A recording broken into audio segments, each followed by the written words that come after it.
বিশ্ব মুক্ত গণমাধ্যম দিবস আজ। বহুমুখী চ্যালেঞ্জের মুখোমুখি দেশের গণমাধ্যম।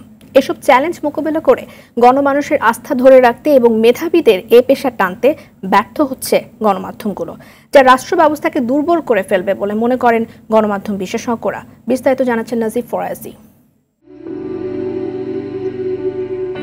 সুশাসন প্রতিষ্ঠা, দুর্নীতিমুক্ত ও জবাবদিহিমূলক সমাজ গঠনে সবচেয়ে সাহসী ভূমিকা পালন করে গণমাধ্যম।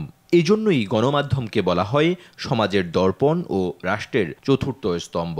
রাষ্ট্র ও সমাজের অসঙ্গতির চিত্র তুলে ধরার পাশাপাশি দৃষ্টান্ত স্থাপনকারী ভালো কাজগুলো তুলে ধরার দায়িত্ব গণমাধ্যমের।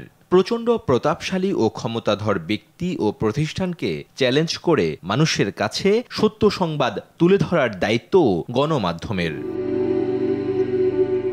বিশ্বায়নের এ যুগে পত্রিকা, টেলিভিশন, রেডিওর মতো গণমাধ্যমকে চ্যালেঞ্জ ছুড়ে দিয়েছে ফেসবুক, ইউটিউব সহ নানা সামাজিক যোগাযোগ মাধ্যম ও ডিজিটাল প্ল্যাটফর্ম।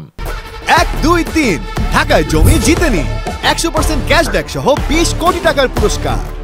যেখানে নানা তথ্য আর ফুটেজের ভিড়ে হারিয়ে যাচ্ছে সংবাদ। মানহীন সংবাদের পাশাপাশি নানা গুজব সংবাদ সংকটে ফেলে দিয়েছে সমগ্র গণমাধ্যমকে। ব্যাঙের ছাতার মতো অসংখ্য তথাকথিত গণমাধ্যম মিডিয়া তৈরি হয়েছে, যারা যা খুশি তাই করছে। এবং তার সঙ্গে এখন যোগ হয়েছে ইউটিউবার, মোবাইল জার্নালিজমের নামে। তারা এমন একটা থ্রেড তৈরি করেছে এই মিডিয়াতে, গণমাধ্যমে, যে মূলধারার যে সাংবাদিকতা সেটাই হুমকির মুখে পড়েছে। আর এই সংকটের কারণে গণমাধ্যমের বিস্তৃতির সুফলও কাজে আসছে না, বরং হারিয়ে যাচ্ছে এর গুণগত মান। আগের চাইতে আমরা অনেক ভালো জায়গায় এসেছি, কিন্তু এখনো পর্যন্ত আমরা অনেকগুলি বিষয় কিন্তু নিশ্চিত করতে পারিনি। সেটি হচ্ছে যে সাংবাদিকদের ঝুঁকির মাত্রাটা কমে নিয়ে আসা, সাংবাদিকদের চাকরির নিরাপত্তা, এবং আমাদের দেশে বেশ কিছু আইন রয়েছে যেগুলো সাংবাদিকতার পরিপন্থী। গণমাধ্যমের কাজের চ্যালেঞ্জ বেড়ে যাওয়ায় এই পেশার প্রতি মেধাবীদের আগ্রহ কমে যাচ্ছে। 1, 2, 3 ঢাকায় জমি জিতে নিন 100% ক্যাশব্যাক সহ 20 কোটি টাকার পুরস্কার।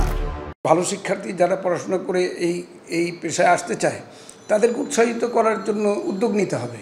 তো সেখানে আইনি কাঠামো যে সমর্থন, বেতন কাঠামোর সমর্থনে কীভাবে থাকতে হবে, সুযোগ সুবিধা থাকতে হবে, প্রাতিষ্ঠানিকতা থাকতে হবে। আমরা কিন্তু জাতীয়ভাবে পিছিয়ে পড়ব, আন্তর্জাতিক মানের দৃষ্টিভঙ্গিতে আমরা পিছিয়ে থাকব। তথ্য প্রতিমন্ত্রী জানান, সাংবাদিকতার নামে অপসাংবাদিকতার কারণে দেশের গণমাধ্যমে সংকট তৈরি হয়েছে। জবাবদিহিতা সবার থাকতে হবে। গণমাধ্যম শুধু সবাইকে জবাবদিহি করবে, নিজের কোনো জবাবদিহি থাকবে না, যা ইচ্ছা তাই হবে, এটা তো হতে পারে না। এখানে শৃঙ্খলা, ডিসিপ্লিন, রেগুলেশনস, এগুলো আপনাদের দাবির সাথে একমত হয়ে আমরা এগুলো করার চেষ্টা করব। দ্রুত পরিবর্তনশীল প্রযুক্তির কারণে গণমাধ্যমকে নিয়ে স্থির কোনো নীতিমালাও করতে পারছে না সরকার। ফলে বিকশিত হওয়ার পাশাপাশি গণমাধ্যমের ভবিষ্যৎ চরম ঝুঁকিতে আছে বলে জানান গণমাধ্যম সংশ্লিষ্টরা। নাজিফ ফরাজি, RTV, ঢাকা।